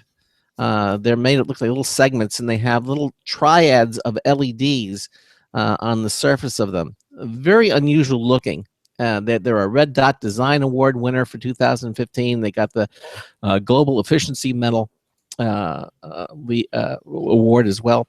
And you can see these bulbs if you go to the Nanoleaf website. We're going to have the company's CEO, Jimmy Chu, is going to be joining us talking about these incredible light bulbs. And if you don't like the segmented one, they even have one that looks like a translucent bulb, a lot like a standard incandescent light bulb. But even that, it's sort of like has an angular shape to it. And we're going to really get into the subject of LED lighting and all the different things you can do, because these light bulbs are also available wirelessly. You can control them wirelessly through some of the different home smart kits, where you can control your lights, these light bulbs, with your smartphone or other devices. We're just getting into home. Our homes are becoming just technology marvels. You know, there's so many things that you can put in an existing home. Well, I think it's getting to the point where 90 seconds. Technology doesn't have to be sequestered into what's in your computer, what's in your laptop, what's in your cell phone.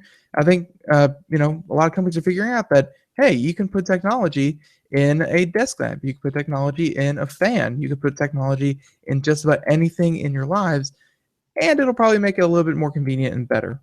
Yeah. You can even put technology in a Simon now. You can put technology in a toothbrush. You can put technology in a dishwasher. You can put technology in your doorknob. You can put technology anywhere. And so on and so forth. Technology is anywhere and everywhere. Hey, listen, again, thanks to all of you for being here on today's show. Again, Intel's going to be with us here tomorrow for the first hour. And then the second hour, we'll bring to you computer and technology news, brought to you by Slimware Utilities, the official optimization software of Computer America. Thank you all so much for being here. And we will be back same time, same station, 3 to 5 p.m. Monday through Friday.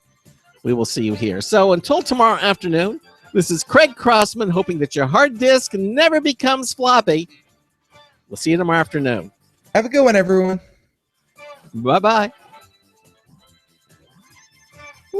10 seconds.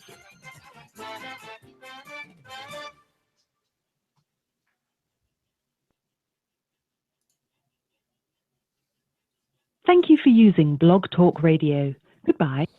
Okay, again, thanks for watching, everybody. It was a lot of fun. And we'll see you tomorrow, same time. Bye-bye. Bye.